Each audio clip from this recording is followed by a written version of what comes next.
Good evening and welcome to News Channel 8. I'm Jerome Aegean, and here's some of the top stories we're working on tonight. An exclusive report on the Constitutional Convention, your Crime Stopper report, and the Queen Louise home gets a boost. Details on these stories and more coming up next on News Channel 8.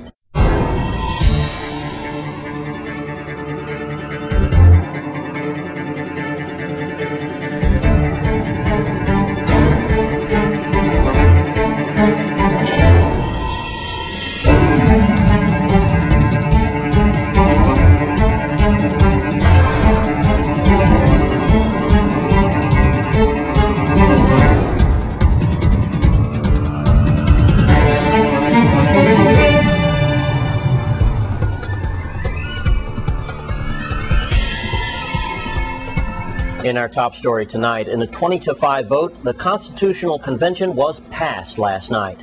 News Channel 8's Wes Small has this exclusive interview with the delegates Dr. Eugene Peterson and former Senator Adelbert Bryant.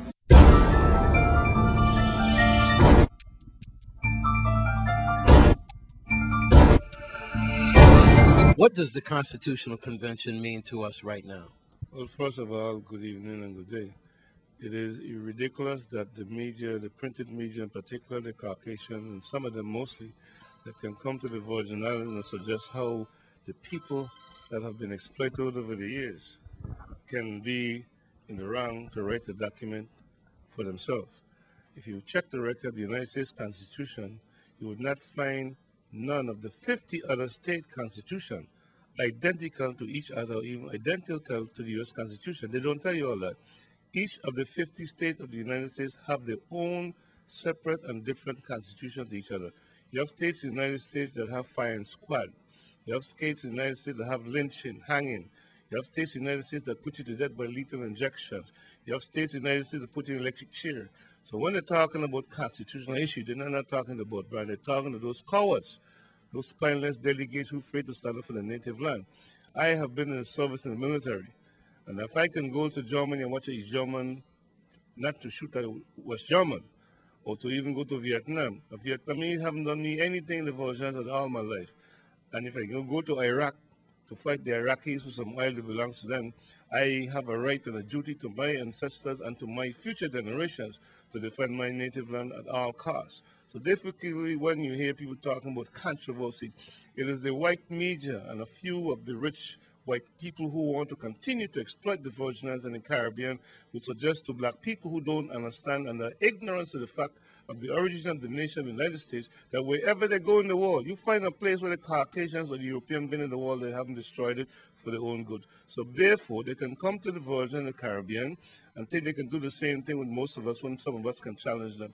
And when I challenge them on the facts in the resolution 1514, 1541, 35118, they can't hide from it. Tell all of them who say no, that it is wrong, tell them read that resolution. It's the same United States that is a part of the United Nations that asks us, the military and other people, to support them with other nations to enforce resolutions against other foreign countries when they want to have the way. Anybody who enslaved your ancestors can treat you to do right and can make you think and run your country. And I'm saying the United States government and those continentals who are here, they had the constitution where they came from, and I was not involved, my ancestor was not involved. They can't have a chance to go all over the world to write constitution. The Iraqis living in the United States were allowed to vote for the Iraqi constitution, and they don't live in Iraq. So how come the native Virgin Islanders abroad cannot vote for the Virgin Islands constitution? That's hypocrisy, and it's a whole human rights violation when you have individuals like this guy I call Morgan. His name is not Morgan.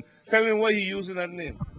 And I tell you that is not his original. I can prove to a fact that that is not his original name where he came from, Idaho and Utah and those places and Oregon. So I challenge all of them. I let them talk, you know. But when the time comes, if they want to sit down, he said he's using the name Morgan because when he was a child, they dressed him as a cowboy. Why he didn't use Roy Rogers? Dressed him like a what? His parents used to dress him as a cowboy. Why he don't use Roy Rogers and Gene Autry and Hapa Lancassi? Those were cowboys. Or Tonto. And also, I believe one of the topics of discussion in the convention was same-sex marriage. Well, that was a joke, really, because if the Virgin Islands right now outlaws same-sex marriage, you go to territorial court. If you want to go to territorial court right now and have some marriage license, you can't get it. But the problem is they know if they put it in the Constitution, they can claim they can have the legislators that don't have no backbone and spine to change the law to authorize it. I don't have a problem with two men believe they can live together in love. I don't have a problem with two women believe they can live together in love. But those kind of activities should not be permitted publicly around people's children that are growing to feel that it's okay to go against the very religion that you practice, Christianity. You understand? So when you have that type of thing going on, I don't care if two men raise 10 children or two women raise 40 children. The issue is, what is marriage as defined in the dictionary? What is marriage as defined in the law? And certain states, to be politically popular and politically correct, you find enough elected official or potential candidates in order to be politically popular or politically correct. They would go along with anything to get a vote, not me. Do you think we should vote on it, the people? No, they don't have no vote on that. We didn't vote on everything. I mean, a lot of things happened to you and I that you didn't vote on. You can't walk around the street naked. Did you vote on that? No. All right. Well, it took some time, but the infamous Constitutional Convention, I really shouldn't say that, but it's, God knows, it has been controversial on all the talk shows and so forth. And I believe we had 25 people voting. One of the folks who didn't vote for the first draft or the passage of the bill yesterday was Dr. Peterson here, and I'm here with him now. And Doc, it's been a long road, and I know you've got a lot of issues to talk about, and I know we can't all do it in just a couple of minutes, but let's just get right off to it. First of all, why did you vote against this certain draft? Well, I felt that it had too many discriminatory issues, and also it appeared to have a lot of self-interest issues where individuals that were on the delegates to the convention were voting in favor of things that would affect them personally. So if you want to call it self-interest or conflict of interest, I thought there were a lot of issues like that.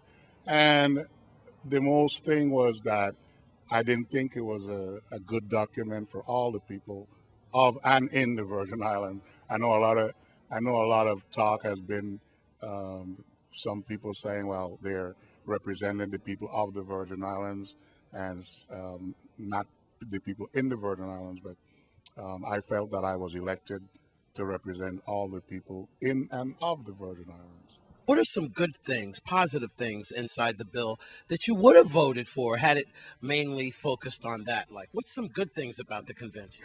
You know, it's so funny that you asked that because we've been focusing so much on the on the negative thing that you don't think straight. Right. But I think that there are some good things in there that we local government, we have provisions in there for local government. Peterson, well, there you go. Once again, a very highly contested draft, the Constitutional Convention, and now it's on its way up to D.C., and then it comes back to us for voting, and we can only wait and see what happens. I can tell you this, that the United States Virgin Islands is unique in many ways. There's people here from all over, and that's what makes this place so beautiful and so great, the melting pot.